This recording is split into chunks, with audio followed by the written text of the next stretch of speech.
Il était une fois, dans un petit village perdu, un jeune homme nommé Hans qui avait travaillé pour son maître pendant 7 longues années. Un jour, il décida de prendre sa liberté et demanda à son maître de lui verser son salaire. Le maître, qui avait apprécié le travail de Hans, lui donna une grosse pièce d'or. Hans, ébloui, commença à marcher vers sa maison, mais il se rendit compte que l'or était plus lourd qu'il n'avait prévu. Juste à ce moment, il vit un cavalier monter sur son cheval, qui traversait la route. Hans, qui avait toujours rêvé de posséder un cheval, décida de l'échanger contre l'or. Le cavalier, souriant, accepta l'échange et Hans monta enfin sur le dos de l'animal.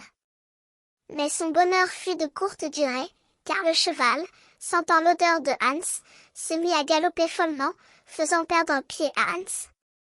Un berger, qui était passé par là avec sa vache, arrêta le cheval et Hans se retrouva face à face avec lui. Le berger, qui avait une vache qui donnait du lait et du beurre, proposa à Hans de l'échanger contre son cheval. Hans, qui n'avait plus envie de s'occuper d'un cheval, accepta l'échange et se retrouva avec la vache. Mais Hans n'était pas satisfait et décida de continuer à échanger ses biens contre de nouveaux. Il échangea la vache contre un cochon, qui lui permit de gagner de l'argent en le vendant. Mais Hans, qui n'avait plus rien à faire, décida de l'échanger contre une oie, qui lui permettrait de se nourrir. Puis, tandis qu'il marchait avec l'oie sur la route, il aperçut un broyeur qui chantait.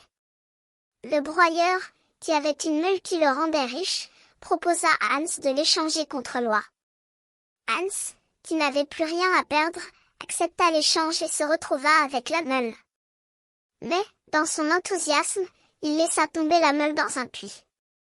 Malgré cela, Hans ne perdit pas son bonheur, car il n'avait plus rien à porter. Il se dirigea alors vers sa maison, heureux et léger, chantant à tue-tête. « Personne ici n'a autant de chance que moi. Je suis l'homme le plus heureux au cœur léger. » Et ainsi, Hans continua à vivre, heureux et léger, sans jamais se repentir de ses échanges.